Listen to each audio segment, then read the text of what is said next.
México es heredero de dos grandes civilizaciones que aportaron elementos muy importantes a nuestra cultura. Ambas culturas son esencialmente constitutivas de lo mexicano. Ese pasado virreinal, esos 300 años son importantísimos porque de hecho en esos es que se gesta gran parte de lo que somos hoy como mexicanos. En la historiografía tradicional ha sido un periodo muy castigado, visto siempre como un periodo oscuro. La sociedad novohispana fue tan variada, tan diversa, que tuvo varios tipos de música para cada una de sus necesidades. Y tenemos la impresión de que era fuertemente religiosa, pero no fue la única manera o la única forma de expresión que hubo. Cuando había que ir al templo, había una música que se componía allí. Cuando había que ir al cementerio, había otra. Cuando había que ir a la fiesta, en la plaza, en el coliseo, etc., había otra música. La vida cultural fue riquísima en el mundo colonial. Hay poesía, hay literatura, hay música. Es muy importante en la colonia este tipo de actividades culturales. Posteriormente viene el movimiento de independencia y aparecen varias figuras interesantes que están generando composiciones de carácter político. La historia de la música en el Porfiriato no es ajena a lo que sucedió antes.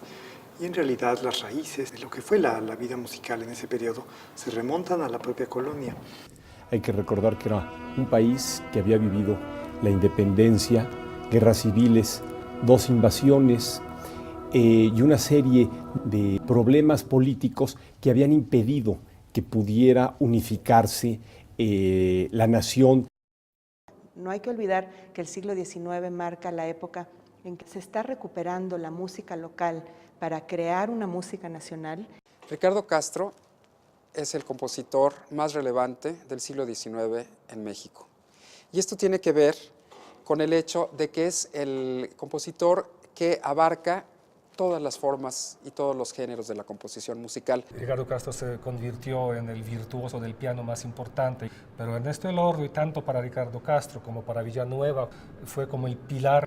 De hecho, Manuel María Ponce le tenía tanta admiración a Elordo que compone una pieza que se llama Elorduiana. Manuel M. Ponce es considerado como el padre del nacionalismo musical en México.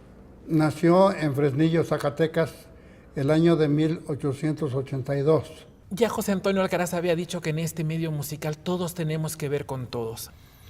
Y es curioso que así como el primer jarabe nacional puesto en partitura hacia 1840 fuera el antecedente de los aires nacionales mexicanos que escribiera Ricardo Castro, y que a su vez fueran lo que inspirara a que Manuel M. Ponce en 1912 presentara su compilación de canciones mexicanas.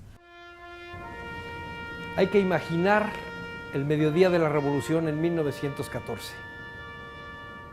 Con la derrota del Ejército Federal, se cierra también el Colegio Militar y entonces el Castillo de Chapultepec cambia su vocación. A partir de 1916, Venustiano Carranza, ya presidente de la República, inicia las reformas arquitectónicas del Castillo de Chapultepec. Pero para que Carranza tomara esa decisión, y de hecho para que Carranza llegara a estar parado en estos pasillos, hay que retroceder unos cuantos años a 1908, hacia el área oriente del Alcázar de Chapultepec, y a lo que yo considero es el inicio real de la Revolución Mexicana, la entrevista entre Porfirio Díaz y el periodista norteamericano James Creelman.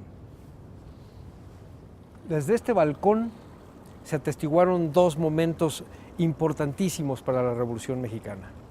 El primero de ellos, genésico, es el final de la entrevista entre Porfirio Díaz y James Creelman. El segundo momento es cuando el presidente Francisco I. Madero se asoma por este balcón la fría mañana del domingo 9 de febrero de 1913, con lo que sería el principio del final de su gobierno y el principio del final de esta primera etapa de la Revolución Mexicana.